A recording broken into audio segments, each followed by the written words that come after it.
Hello students, welcome to RNM academy channel. Students, ये channel पर engineering graphics और basic mechanical engineering subjects fully available है।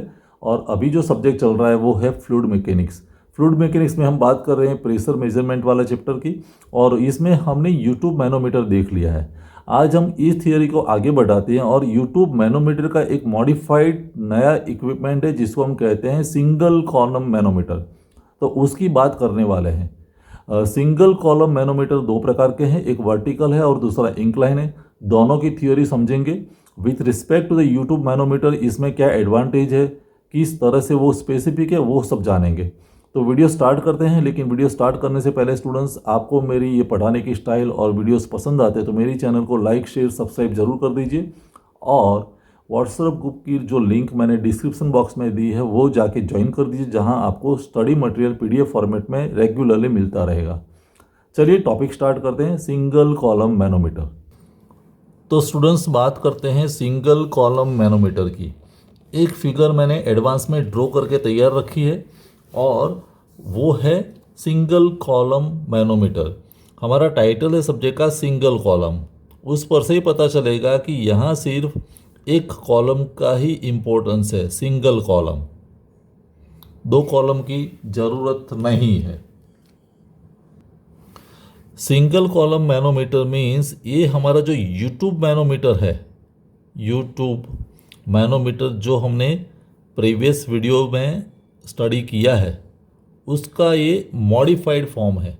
इसको हम क्या कह सकते हैं? It is a modified form, improved version है। अभी क्या इम्प्रूव्ड वर्जन है ये फिगर से आपको पता चलेगा। फिगर जब देखते हैं, इसके पहले बात कर दे, ये जो सिंगल कॉलम मैनोमीटर है वो दो प्रकार के हैं। एक है वर्टिकल और दूसरा है इंक्लाइन। दोनों के बारे में बात करेंगे और बाद में नेक्स्ट वीडियो में हम इसके रिलेटेड न्यूमेरिकल भी सॉल्व करेंगे। तो यहाँ जो कन्वेंशनल यूट्यूब मैनोमीटर था उसको थोड़ा सा मॉडिफाइड किया है। कहाँ मॉडिफाइड किया है? ये पाइप वाला कनेक्शन सही है, लेकिन जो यूट्यूब मैनोमीटर में जो ट्यूब थी जिसका डायमीटर लेफ्ट साइड और राइट साइड सेम था, वहाँ बीच में हमने रिजर्वायर इंट्रोड्यूस कर दिया है। क्या किया है? एक रिजर्वायर इंट्रोड्यूस किया है। ये तो 2D फिगर है, अदरवाइज रिजर्वायर कैसा दिखेगा? तो मैं रिजर्वायर की फिगर ऐसे अगर 3D में मुझे दिखानी है तो ये हमारा रिजर्वायर है, लेकिन ऐसे है 3D में, दिस टाइप ऑफ रिजर्वायर। तो ये रिजर्वायर है। अभी रिजर्वायर ऐसा है कि जिसकी कैपेसिटी या जिसका एरिया बोलते हैं, वो area it is very very large compare to the area of this tube.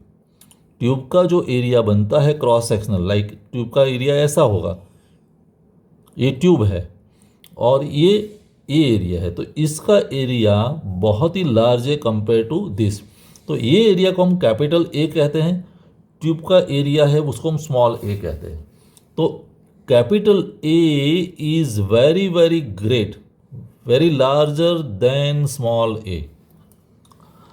अभी ये रिजर्वायर इंट्रोड्यूस करने का ख्याल कैसे आया? नॉर्मल अगर यूट्यूब मैनोमीटर की बात करें स्टूडेंट्स, तो वहाँ दो यूट्यूब थे, दोनों ट्यूब थे, दोनों का डायमीटर सेम था। तो जब ये मैनोमीटर रीडिंग लेते थे तो mercury level in the right limb, mercury level in the left limb, वो दोनों के बीच का हम डिफरेंस लेते थे और वो डिफरेंस हमारे लिए प्रेशर मेजरमेंट के लिए हेल्पफुल होता था। अभी होता था क्या इसमें कि जैसे ही हम किसी के साथ कनेक्ट करते थे पाइप के साथ, तो उसकी प्रेशर की वजह से यहाँ जो ट्यूब में जो मर्क्यूरी लिक्विड है आइदर वो तुरंत डाउन आता था, यहाँ अप होता था। तो इस लेफ्ट लिम में भी मेज़रमेंट बहुत बड़ा होता था, राइट लिम में भी मेज़रमेंट बहुत बड़ा होता था, क्योंकि फ्लक्चुएशन ज़्यादा था। लेकिन यहाँ रिजर्वायर का एरिया इतना बड़ा है कि अगर थोड़ा सा भी प्रेशर चेंज होगा तो उसकी वजह से यहाँ उसकी हाइट में ज़्यादा फर्क पड़ने वाला नहीं है। आप देख सकते हैं यहाँ ज़्यादा फर्क नहीं पड़ेगा क्योंकि एरिया ज़्यादा है, और एरिया ज़्यादा है तो वॉल्यूम हम जब कैलकुलेट करते हैं तो यहाँ थोड़ा सा ही फर्क पड़ेगा। लेकिन उस प्रेशर की वजह से या यहाँ मर्क्यूरी खिसकने से राइट साइड का जो लिम्ब है वहाँ डिस्प्लेसमेंट बहुत हैवी होगा, डिस्प्लेसमेंट ज़्यादा होगा, और इसीलिए लेफ्ट साइड के लिम्ब को हम ज़्यादा कंसीडर नहीं करते हैं, सिर्फ राइट साइड वाला जो कॉलम है उसको हम कंसीडर करते हैं। तो एक ही कॉलम से मेजरमेंट करते हैं, and that's why it is known as single column manometer. जैसे पीजोमीटर था, लेकिन पीजोमीटर से भी अच्छा एडवांस ये सिंगल कॉलम मैनोमीटर है। इसका लेफ्ट साइड का जहाँ रिजर्वॉयर है वहाँ मेजरमेंट का इतना इफेक्ट रहता नहीं है, राइट। तो सिंगल कॉलम मैनोमीटर है। अभी बात करते हैं फिगर की। फिगर में इनिशियली ऐसा मान लेते हैं कि ये जो सिंगल कॉलम मैनोमीटर है, इस यहाँ से यहाँ तक इसको भूल जाओ, जहाँ मैंने उंगली रखी है तो वो कोई फ्लो के साथ, कोई लिक्विड के साथ या कोई पाइप के साथ कनेक्टेड नहीं है, मीन्स प्रेशर कनेक्टेड नहीं है। उस वक्त यहाँ जो मर्क्यूरी का लेवल है वो ए है, जो मैंने डार्क लाइन से दिखाया है इनिशियली ए, और वहीं ए यहाँ भी है।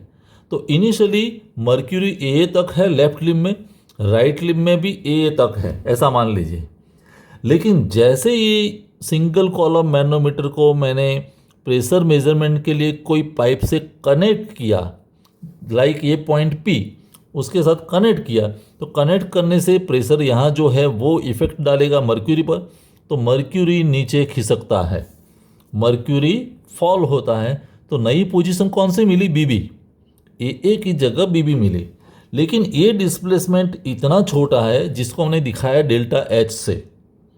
पहले H1 था, अभी थोड़ा सा ही खिसका, तो ये जो दोनों के बीच का गैप हुआ, पहले ए पोजीशन थी, न्यू पोजीशन इज बीबी, तो कितना खिसका? Delta H.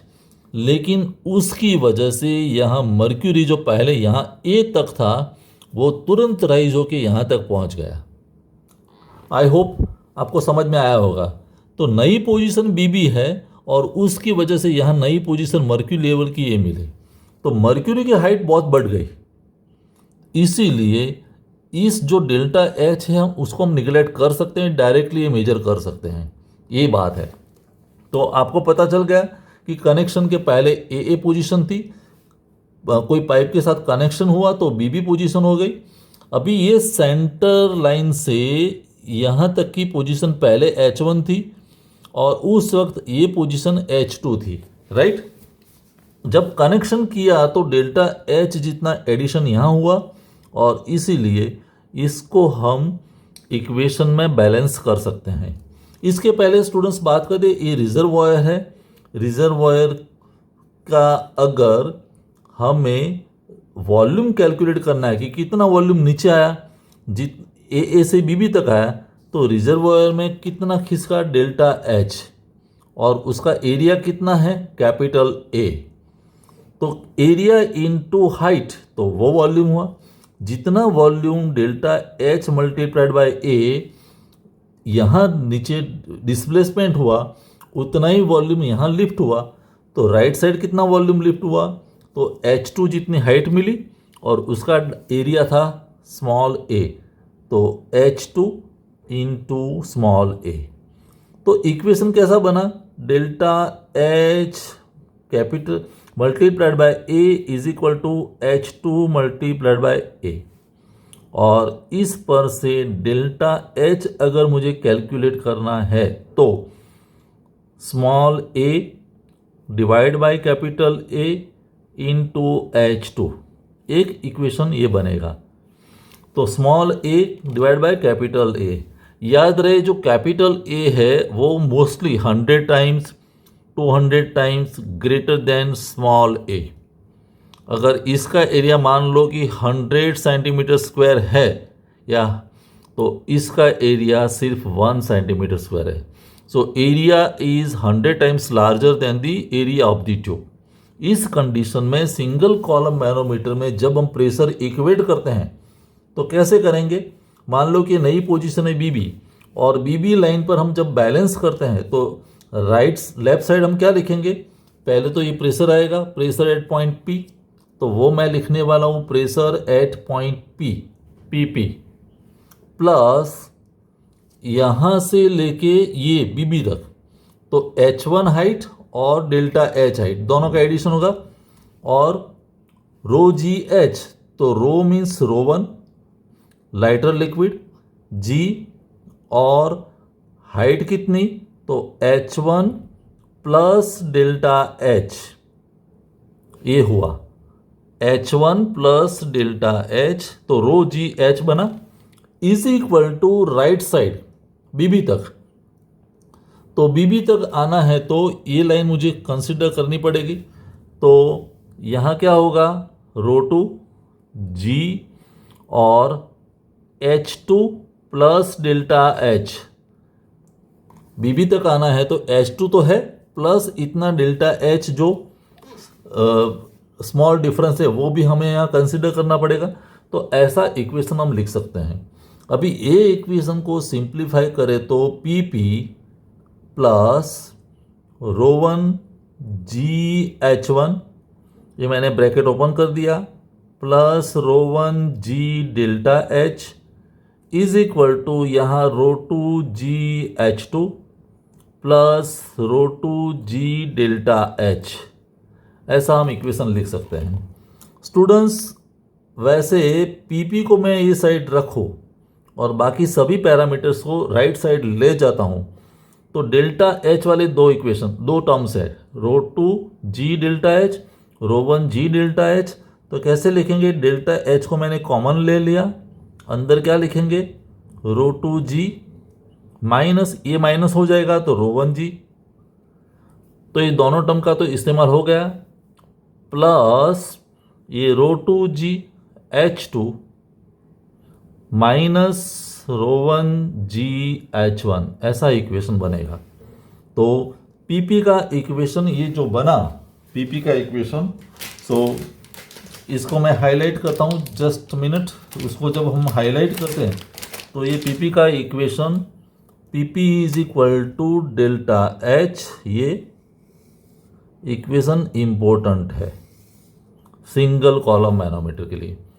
उसको अगर मॉडिफाइड करते हैं तो डेल्टा H मीन्स क्या है, A बाय A H2, तो PP इज इक्वल टू हम क्या लिख सकते हैं, A upon capital A H2, bracket में क्या है, rho two G minus rho one G plus rho two जी H2 माइनस रो वन जी H1। ये इक्वेशन भी यूज़ कर सकते हैं A बाय A करके। लेकिन स्टूडेंट्स, समझने वाली बात ये है कि यहाँ A अपॉन ए रेशियो इतना स्मॉल है, मान लो कि A 100 टाइम्स है तो यहाँ तो 1 आएगा, नीचे 100 आएगा, तो 1 डिवाइड बाई 100 मीन्स 0.01, तो ये निग्लिजिबल टर्म हो जाता है। और निग्लिजिबल टर्म का इसके साथ मल्टीप्लिकेशन होगा तो और स्मॉल होगा, तो ये बहुत ही स्मॉल सेगमेंट होता है पहला टर्म। और अगर उस केस में हम इसको निगलेक्ट करते हैं पहले टर्म को, तो बाकी दो टर्म ही रहेंगे।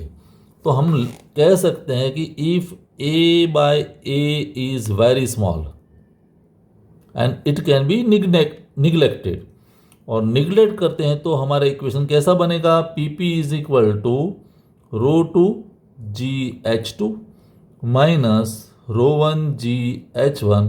तो नॉर्मल केस में ये इक्वेशन भी हम यूज कर सकते हैं। दिस इज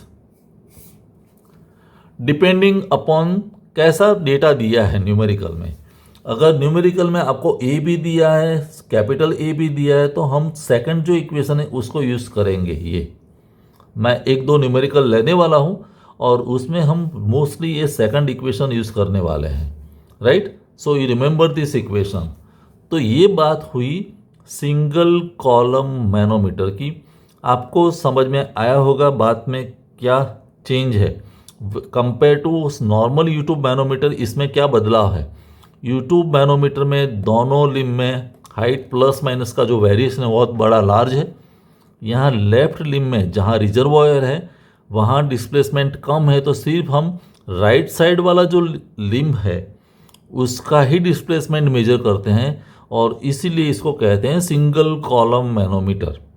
तो ये है वर्टिकल सिंगल कॉलम मैनोमीटर। अभी मैं नेक्स्ट टॉपिक में बात करने वाला हूँ inclined single column manometer. Vertical समझ में आ गया होगा, फिगर आप याद रख लो, अपने आप नोट बना दो। और अभी मैं बात करता हूँ वर्टिकल सिंगल कॉलम मैनोमीटर की। स्टूडेंट्स, जो प्रिंसिपल वर्टिकल कॉलम में था वही प्रिंसिपल का इस्तेमाल यहाँ इंक्लाइंड मैनोमीटर में किया गया है। फिगर मैंने एडवांस में ड्रॉ कर दी, यहाँ भी देख लीजिए। पहले जब कनेक्टेड नहीं है तब ये मर्क्यूरी का लेवल ए तक है, और तब यहाँ इंक्लाइन जो ट्यूब है वहाँ लेवल ए तक है।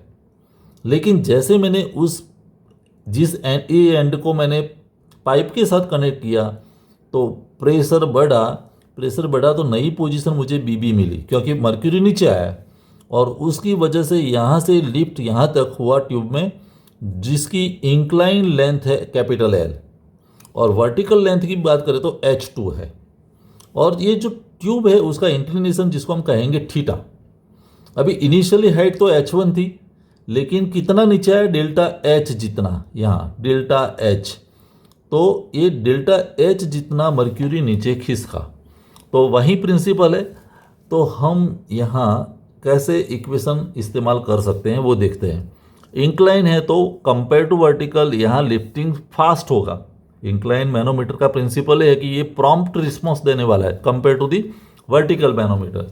तो अगर मुझे यहाँ इक्वेशन बैलेंस करना है तो कैसे लिखेंगे, एज विथ रिस्पेक्ट टू बीबी, हमारा फाइनल पोजीशन बीबी है, तो उस पर इक्वेशन हमारा कैसा बनेगा, pressure at point P means P, pressure at point P plus कितना, रो जी एच, तो रो तो मीन्स रो 1 जी, बात आती है एच की, तो एच कितना, इतनी हाइट H1 और डेल्टा एच, क्योंकि बीबी तक आना है तो हम लिखेंगे H1 प्लस डेल्टा एच, तो बीबी तक पहुंच गए। अभी वही बात अगर मुझे यहाँ करनी है तो क्या होगा, is equal to rho 2, liquid दो, मर्क्यूरी है तो G, लेकिन H तो वर्टिकल हाइट कितनी, H2 प्लस ये डेल्टा H, हमें बीबी तक जाना है तो हम यहाँ लिखेंगे H2 प्लस डेल्टा H, ऐसा इक्वेशन बनने वाला है। अभी यहाँ सेम वे अगर इक्वेशन को सिंप्लीफाई करते तो PP प्लस ये क्या होगा, rho 1 g H1 plus rho 1 g delta H is equal to rho 2 g H2 plus rho 2 g delta H। मैं PP को लेफ्ट साइड रखता हूं तब राइट साइड क्या लिखेंगे, डेल्टा H वाले टर्म पहले लिख देते हैं, तो डेल्टा H अंदर आएगा रो 2 जी माइनस रो 1 जी, क्योंकि रो 1 जी माइनस हो जाएगा, और plus rho 2 g H2 minus rho 1 g H1, ऐसा इक्वेशन बनेगा जैसा वर्टिकल में बना था। तो ये हमारा फाइनल इक्वेशन बनेगा। डेल्टा H का हम इक्वेशन अंदर इंसर्ट कर सकते हैं, लेकिन जैसे पहले बात की थी वैसे डेल्टा H इतना स्मॉल है कि हमारा जो A बाय ए H2 बनता है इक्वेशन, A बाय, क्योंकि हमारा इक्वेशन कैसा बनेगा एरिया के लिए, delta H multiplied by capital A is equal to small a into H2। तो delta H is equal to A by A into H2। तो वही फॉर्म हम यहाँ भी लिख सकते हैं, delta H is equal to A upon A H2, फिर rho 2 g minus rho 1 g plus rho 2 g H2 minus rho 1 g H1। तो ये इक्वेशन बनेगा अभी तक वर्टिकल कॉलम जैसा। लेकिन स्टूडेंट्स यहाँ जो ट्यूब है वो इंक्लाइन है, और इंक्लाइन ट्यूब है तो देखिए ये मेरे लिए L लेंथ है, ये H2 है और एंगल थीटा है। तो कैसा फॉर्म बनेगा वो मैं अलग कलर से आपको दिखाता हूँ कि ये हमारा राइट एंगल ट्रायंगल बना। ये क्या है, H2 ये क्या है, एल है और ये थीटा है। अभी हमें पता है इक्वेशन कैसा बनेगा, sine theta is equal to opposite side means H2 upon hypotenuse means L। तो H2 के लिए मैं क्या लिख सकता हूँ, H2 is equal to L, H2 is equal to L sine theta, H2 is equal to L sine theta. तो जहाँ भी H2 है I can write L sine theta.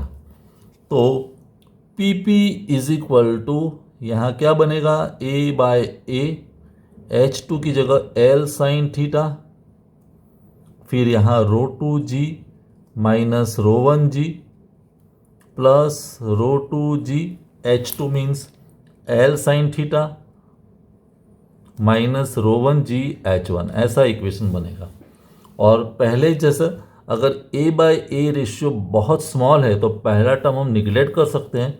तो सिंप्लीफाइड फॉर्म कैसा होगा, PP is equal to ρ2g, H2 की जगह हम लिखेंगे L sine theta minus ρ1g H1।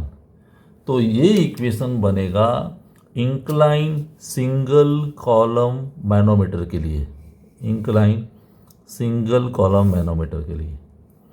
तो आपको वाइवा में भी ये पता होना चाहिए कि सिंगल कॉलम का कॉन्सेप्ट कहाँ से आया, वो आया रिजर्वायर से।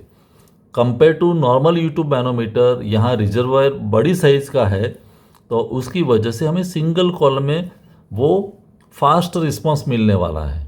और फिर इंक्लाइन क्या हुआ, इंक्लाइन में वर्टिकल के कंपेयर में भी जल्दी से रिस्पांस मिलता है, तो वहाँ इंक्लाइन सिंगल कॉलम मैनोमीटर आया। तो ये दोनों मैनोमीटर आई होप आपको समझ में आए होंगे। यही टॉपिक को आप याद करके रखिए। इसके रिलेटेड न्यूमेरिकल्स मैं नेक्स्ट वीडियो में देने वाला हूँ, तो वो न्यूमेरिकल सॉल्व करेंगे। मिलेंगे नेक्स्ट वीडियो में। Thank you for watching, thank you very much.